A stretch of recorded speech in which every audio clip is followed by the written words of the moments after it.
क्योंकि तुरंत स्मृति में आ जाता कि अमुक चौपाई अमुक जगह का देवी भागवत, उसमें से भी कई भाव रामचरितमानस में है।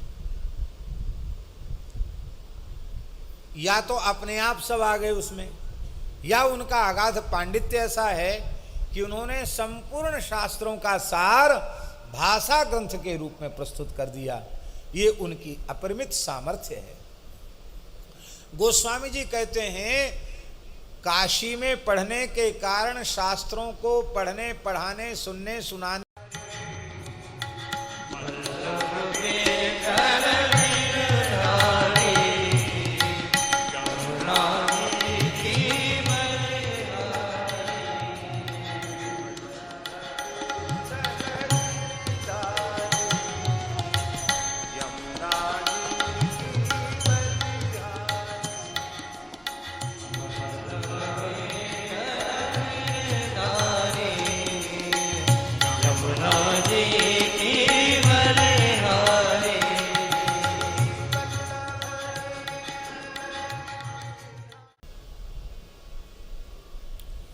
ज्यादा इधर उधर भटको मत।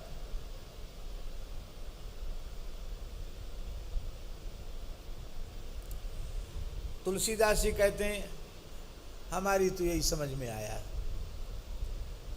काशी में पढ़े लिखे और हम वैसे तो अवतार हैं महर्षि वाल्मीकि के, तो कहने ही क्या, लेकिन हम अपनी बात कह रहे हैं। गोस्वामी जी के साहित्य को देखकर लगता है कि षडंग वेद का संपूर्ण इतिहास, धर्मशास्त्रों का, पुराणों का, स्मृतियों का इतना बड़ा ज्ञाता विज्ञ पंडित न भूतो न भविष्यति, ऐसा अगाध वैदुष्य, अगाध पांडित्य है। अद्भुत है गोस्वामी जी। हम आपको क्या बताएं, हम अपनी अनुभूति आपको बता रहे हैं। क्या करें, हमारे पे समय नहीं रहता है, समय नहीं रहता या हमारा प्रमाद समझ लीजिए। भगवत कृपा से, गुरुजनों की प्रेरणा से अनेक पुराणों का हमने मूल पारायण किया।